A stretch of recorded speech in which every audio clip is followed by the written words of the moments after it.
Selamat malam. Selamat malam. Masih bersama kami. Maintenance ID. Lo apa gua?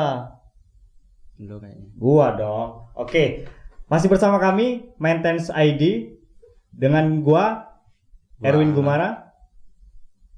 Gua. Ya lu siapa lu? Lo kan gua undang ke sini. Oh iya. Ulang, Cok. Oke, gua Erwin Gumara. Gua Landip. Oke.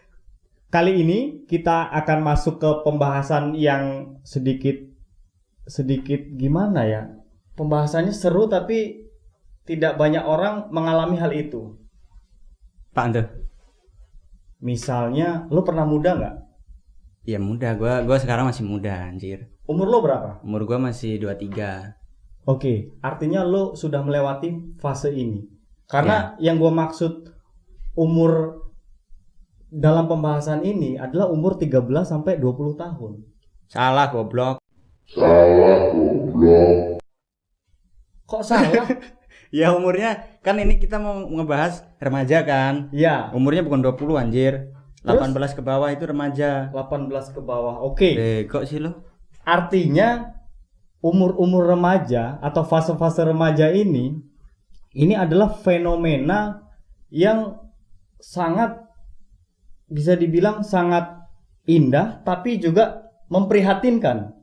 Ya, misalnya ketika anak masuk sekolah SMP kemudian SMA, inilah waktu-waktu mereka akan merasakan betapa indahnya langit, kemudian betapa buruknya lumpur-lumpur atau lingkungan yang memang tidak sesuai dengan apa yang mereka pikirkan.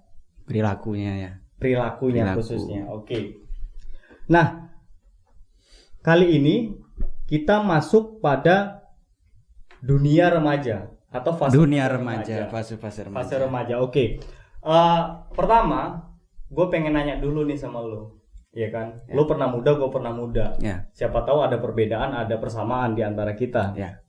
Jadi, menurut lo gimana sih kondisi hari ini tentang pergaulan bebas ya? Kan sekarang eranya era tren gitu. Jadi orang kalau nggak ikut tren ya ngerasa dikucilkan nggak gitu. Gaul gitu ya. Iya, merasa terpinggirkan. Sehingga gua tertarik nih untuk minta pendapat lo karena gua kan orang gaul nih ya kan. Gua orang paling gaul. Mungkin karena gua belum tahu kalau lo gaul kalau lo belum ngomong sama gua. Khususnya di studio ini, di channel ini. Kalau lo belum ngomong sama gua nggak bakal percaya. Siap, mantap. Harus ada buktinya. Lo nggak bisa ngomong doang gitu. Jadi menurut lo gimana sih fenomena anak muda atau anak-anak remaja ya mengenai pergaulan bebas? Menurut lo gimana sih pergaulan bebas itu bagi mereka, karena lo pernah muda juga kan? Iya, benar. Gitu. Ya kalau menurut gua ini kan masalah kenakalan remaja ya. Kalau kenakalan remaja itu banyak macamnya sih sebenarnya. Cuman kalau gua ngelihat dari lo pengen lihatnya urusan-urusan yang seks bebas dan hal-hal yang agak melanggar norma. Gua ngerti pikiran lo kan kayak babi gitu loh. Gua tahu pikiran lo. Jadi kalau pandangan gua memang dari dulu sampai sekarang itu nggak ada beda. Seks bebas, kenakalan remaja itu sama. Cuman yang membedakan kalau menurut gua, dan gua ngeliat nih cerita-cerita kawan-kawan gua. Jadi kalau dulu kan mungkin fasilitasnya nggak memadai ya, nggak kayak sekarang ya. Kalau dulu masih mungkin ketemuan, HP-nya juga masih bukan smartphone. Kalau sekarang nih lebih mudah untuk anak-anak sekarang ya. Itu lebih mudah karena smartphone bisa video call begitu kan, dan tingkatan untuk seperti itu lebih apa ya, tanda kutip lebih cepat. Oke, sebelum gua lanjut ke pertanyaan selanjutnya, gue pengen nanggepin dulu nih. Jadi lo ini ngerasa kalau gua ini ya katakanlah agak miring dalam pergaulan gua. Lo? Karena lo tadi komentar mengenai pikiran gua ini agak ke kiri-kiri ya enggak sih, gua enggak ngomong gitu sih. Gua enggak ngomong nah gitu. Itu maksudnya gua jelasin ke lo. Kalau misalnya gua pikirannya agak ke sana, artinya memang itu kebutuhan gua gitu. Jadi semua orang pasti butuh itu. Anjir. Kan gitu kan? Lo pasti ngerasa. Ya, Lo pasti ngerasa. kalau soal yang begituan, artinya pergaulan bebas itu pasti itu soal kebutuhan kan. Tapi kebutuhan itu harus dilakukan pada waktunya. Mestinya gitu. Enggak kebutuhan sih. Enggak. Itu tren loh, Cok. Enggak gitu. Kalau misalnya dilakukan dalam waktu yang tepat, itu akan jadi baik.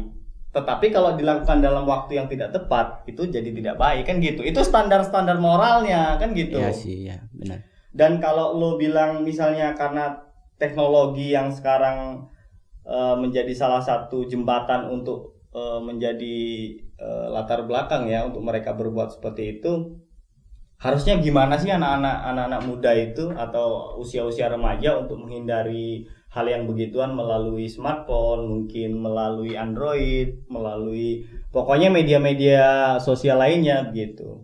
Enggak sih, kalau gue pribadi gue nggak mau ngapa-ngapain. Terserah mau nakal ya terserah, mau ini terserah. Kalau gua ya lebih baik kenakalan itu dikaderisasi. Jadi kalau bisa dibuatin tuh lembaga gitu, negara ngasih untuk anak-anak nakal gitu kan. Karena supaya mereka terarah, mainnya nggak di kebun. Anjir gua pernah ini gua inget dulu ya kawan gua. Jadi ini gua kan kalau pulang sekolah ya, dulu gua masih sekolah, masih putih abu-abu, gua sering jalan tuh nggak di jalan utama, Cuk. Tapi gua sering lewat jalan-jalan terobosan, Cuk. Nah, di kebun-kebun gitu kan kebun-kebun agak remang-remang tapi kelihatan, Cuk. Nah, gua inget, Cuk. Gua lagi jalan nih, gua naik motor gua dulu CB, Cuk. Nah, gua jalan, gua nikmati perjalanan. Gua lihat kiri, Cuk, ada pohon goyang-goyang, gua kira hantu anjir. Gua kira hantu. Tapi gua liatin kok kelihatan apaan tuh kata gua kan. Anjir cowok cewek, Cok. Gua ngeliat, gua balik lagi kan. Gua penasaran tuh kan. Gua balik lagi, gua kira kan mancing tuh kan ada kali ya kayak sungai. Posisinya gini, Cok, cowoknya, tapi gua lihat kok jorannya pendek, Cok, segini doang, Cok. Kan kalau mancing panjang, Cok. Itu fakta, Cok. Itu nah, gua masih penasaran kan, gua liatin terus kan. Gua udah enggak fokus jalan gua liatin aja gua kan. Cuk, adegannya, Cuk, dari atas, Cuk, dibuka, Cuk. Oh, sorry teman-teman di semua. Enggak vulgar sih, cuman ya dibuka, Cuk, dari atas tuh. Gua liatin aja. Nah, gua balik lagi, Cuk. Kan gua bolak-balik tuh. Gua liatin. Nah, si cewek ini, Cuk, kan kalau masih putih abu-abu itu kan pakai seragam ya. Ya. Nah, seragam cewek itu bukan celana kalau di tempat gua, sekolah gua ya. Itu pakai lebih ke handrok gitu ya. Handrok. Nah si cewek itu posisinya munggungin si cowok itu, Cok. Dilepas nggak handroknya itu? Anjir, nggak, nanti dulu gua cerita dulu, Cok. Jadi nah dia munggungin, Cok. Gua fokus di situ, gua fokus banget, Cok. Sumpah gua fokus banget di situ. Gua liatin diangkat, Cok, sama cowoknya, diangkat. Anjir, gua masuk lobang, Cok, masuk kali, bangke. Jadi lo punya pengalaman yang begitu menariknya ya. Iya, di situ gua ngerasa gua anak paling nakal sih. Oke, jadi menurut gua sebenarnya baik di kota, di desa, kemudian di daerah-daerah pinggir sama aja fenomena itu kan. Sama sih, sama. Mungkin kalau di desa apa yang lo ceritain itu memang dilakukan di situ kan. Berbeda benar. Cerita kalau misalnya anak-anak remaja itu melakukan hal begitu di daerah perkotaan lah, pastinya kan nggak ada tuh di semak-semak belukar karena kan tempatnya udah ramai, kemudian tempat-tempatnya udah fasilitasnya ada kan. Tapi maksud gue gini, gue juga tertarik nih dengar apa yang lo bilang tadi, harus ada kaderisasi. Bisa nggak sih kalau misalnya secara terstruktur, sistematis, kemudian masif gitu kan? Ya seperti inilah apa kalau orang lagi mau pemilu, mau pilkada itu kan begitu tuh. Isunya begitu. Ya kita manfaatin potensi sih kan, daripada dia potensinya dipakai di kebun ya. Kan itu potensi bukan sih? Potensi. Bisa jadi potensi, bisa jadi enggak. Potensi kan. Nah kalau itu jadi potensi, lo tahu Mia Khalifa enggak sih? Tahu. Nah, kalau dikaderisasi kan mungkin ke arahnya mungkin lebih kepada prostitusi. Bukan prostitusi, Cok. Apa? Nggak keren sih. Bikin video aja kan diproduksi. Jadi kan kalau gue ya, itu kan suatu potensi sih kenakalan tuh. Iya. Jadi lebih baik daripada dia di kebun, daripada dia kayak gitu kan rugi sih, dia nggak dapat duit, nggak dapat apa-apa kan. Lebih baik ya diproduksi aja sih buat film. Tapi menurut gua ya hal semacam itu mestinya dihindari lah, karena kan mereka masih punya masa depan, kemudian mereka masih punya harapan bahwa hal-hal seperti itu mestinya sudah diantisipasi sejak awal melalui lingkungan-lingkungan yang terdekat kan. Boleh nggak lo cerita ke gua kalau misalnya hal-hal seperti itu apa sih yang menjadi sebab gitu sehingga anak-anak remaja ini bisa melakukan itu? Kalau ini ya gua baca, gua lihat gua update terus kan, gua lihat-lihat, gua baca-baca di artikel juga. Sebenarnya penyebabnya tuh ada 3 sih faktor penyebab kenakalan remaja ya. Banyak faktor untuk kenakalannya, maksudnya bentuk kenakalannya itu bukan hanya seks pranikah ya, cuman banyak sih kenakalan. Cuman kan gua tahu pikiran lo sih, lo maunya bahasnya di situ. Nah, faktor pertama itu lingkungan keluarga, cu. Jadi faktor pertama lingkungan keluarga, bukan berarti keluarga nih memegang peran penting ya, maksudnya kayak dia tuh selalu ngebanding-bandingin si A atau si B gitu kan, bukan cuman punya anak satu gitu. Apalagi kalau perempuan itu rentan sih, itu rentan. Nantinya rentannya gimana? Si anak cewek itu kalau punya cowok ini kan lo tau lah, lo kan ya bangsat kan, sok-sok serigala gitu kan, sok-sok ngelindungin kan. Nah di situ celahnya, Cuk. Celahnya untuk ngedeketin si cewek sih nanti. Nah itu timbul. Nah untuk yang kedua itu lingkungan. Jadi dia ngelihat lingkungannya banyak sih tren pacaran ya kan, sedangkan agama Islam ya khususnya ya itu melarang sekali sih untuk pacaran, karena yang ditakutkan untuk seperti itu lingkungan. Jadi semua kan sekarang tren kan pacaran, itu tren banget. Nah yang ketiga lingkungan sekolah. Ternyata lingkungan sekolah mempengaruhi. Kenapa lingkungan sekolah mempengaruhi? Karena seperti kegagalan kurikulum, seperti apa sih, siswa tuh nggak tertarik loh dalam kegiatan-kegiatan di sekolahnya. Jadi ya lo kan kawan juga sih, gue sering lihat lo mau kan. Jadi ya kayak gitu sih, maksudnya ya kurang lebih sama lah, lo juga melakukan itu. Enggak, tapi seolah-olah gue ini yang melakukan itu dan lo enggak gitu. Enggak, kan. Gue ketua OSIS, coba gue PMR, Pramuka, Rohis, tapi nggak bisa ya, nggak mungkin ya. Iya. Ya itulah, gue nggak senakal itu, cuy. Gue memang pimpinan para anak nakal sih, cuman gue nggak ngelakuin kayak gitu. Itu kalau sebab ya. Iya. Kemudian apa sih yang mestinya dikhawatirkan betul ya, baik para siswa sendiri, kemudian orang tua, ketika hal semacam ini dilakukan bukan pada waktunya gitu. Jadi apa sih yang paling dikhawatirkan atau lebih kepada akibatnya? Akibatnya banyak sih. Bisa nggak kalau misalnya kecelakaan? Bisa, itu potensi yang paling. Kalau anak sekarang ini kan biasanya ini sih paham sih, kalau misalnya dia takut kecelakaan biasanya menggunakan alat kontrasepsi atau apa gitu. Nah itu terpikirkan nggak sama misalnya orang tuanya, kemudian sama lingkungannya, bahwa anak-anak sekarang memang sudah welcome betul dengan teknologi, dengan kebaruan-kebaruan, karena memang zamannya sudah begitu gitu. Ya, kalau apa ya, resiko ya jatuhnya ya, resikonya tuh ya banyak sih. Yang pertama si anak pasti, kalau cowok sih nggak begitu amat sih ya kalau di situ ya. Kalau cowok, tapi itu lebih ke cewek sih. Kalau cewek dia pasti dapat label kan, anak nggak baik, tanda kutip kan. Jadi dia punya beban moral nanti di masyarakat, karena kan perilaku itu melanggar norma sih sebenarnya, kenakalan itu gitu loh. Jadi kalau lo bilang anak dulu mungkin banyak kecelakaan gitu kan, hamil gitu kan, banyak kecelakaan hamil, dan sekarang kayaknya agak enggak gitu kan, karena sudah ini banyak alat-alat kontrasepsi yang dijual di toko-toko yang bisa diakses gitu kan. Banyak. Nah, lo juga tanya orang tuanya harus gimana? Ya orang tuanya nggak ngerti lah. Nah ini salah satu ya, gue kasih tahu ya, kalau lo gua nanti jadi orang tua ya.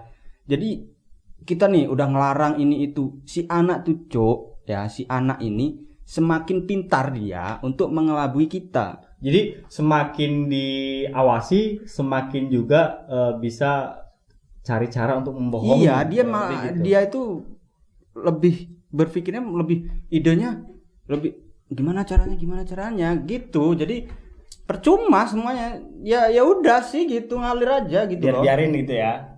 Enggak juga. Enggak juga sih Nggak kalau juga. dibiarin. Jadi mestinya gini, mestinya harus ada standarisasi kan, baik itu moral, kemudian sosial, kemudian apapun itu yang dianggap itu menjadi batasan gitu.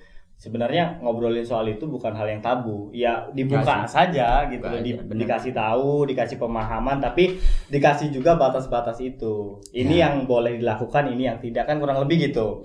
Sehingga ya baik masa depan anak, kemudian nama keluarga itu masih tetap baik gitu.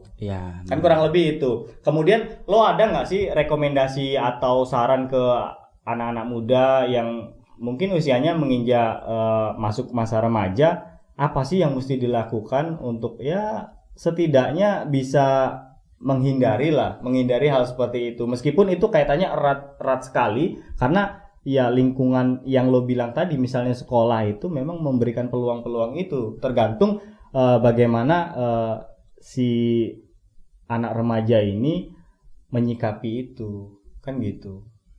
Kalau menurut lo gimana sih saran dari lo misalnya untuk menghindari itu? Gue sih no comment ya. Bodoh-bodoh amat. Terserah hidup lo ya. Yang penting gue bisa ngejaga gue bisa ngejaga keluarga gue. Udah sih, gue nggak mikirin orang mau terlepas dia mau seperti apa, terserah. Karena ya memang sebatas itu aja. Kalau gue mau ngomongin terlalu ya enggak lah, gue nggak no comment, gue nggak mau. Udah terserah mau ngomong apa, terserah gue. Terserah mau di kolong jembatan mau ini, terserah, gue nggak mau susah. Itu pendapat lo ya? Enggak, itu bukan pendapat gue, males gue. Lo malas bersikap gue. Oke. Dah cukup. Kalau gue sih ya nggak apa-apa dikasih tahu, kasih pemahaman, tapi coba pahami dulu batas-batas itu supaya tidak melewati itu. Dan terakhir mungkin gue pengen nyimpulin ya dari pembahasan atau obrolan kita ini. Yang pertama, sebab itu ada karena kita sendiri membuka, ya kan? Ruang itu dibuka. Kalau tidak dibuka, tentu sebab itu ya kita tolak, bisa saja begitu. Kemudian sanksi yang paling berat itu sebenarnya banyak, bahkan hukum pun bisa masuk gitu loh. Tapi sebelum itu ada sanksi sosial yang sampai kapanpun itu sulit untuk dihilangkan. Ini terkait dengan labeling ya, labeling orang ke kita. Mungkin itu sih sarannya, tahu batasan aja kalau memang mau gaul. Gaul itu kan gak harus pergaulan bebas juga kan. Gaul itu kan bisa memakai atau menggunakan cara yang lain yang lebih elegan, lebih smart, lebih apa ya kan? Karena sekarang udah zamannya begini ya, semua tergantung pada diri kita sendiri kan, bukan orang lain. Kalau orang lain itu kan faktor X saja. Kalau kitanya nggak welcome, orang lain nggak bisa masuk kan gitu. Ya itu sama halnya dengan pergaulan bebas. Lo lama-lama bacot sih, gua bete udah nanjing. Oke, kalau lo udah males ngobrol sama gua karena lo nganggep gua ini satu kawan, karena lo udah terlalu sering ngobrol, jadi lo merasa ya gua ini rival, ya nggak apa-apa. Ya, gitu. Rival. Artinya memang kita rival. Enggak, kalau lo pengen rival sama gua ya nggak apa-apa gitu loh. Gua nggak juga nolak, nggak apa-apa, welcome aja gitu. Mungkin itu ya. Nah, kita udah ribut kita nanti udah. Oke. Terima kasih. Itu saja pembahasan dari kita. Sekian, salam.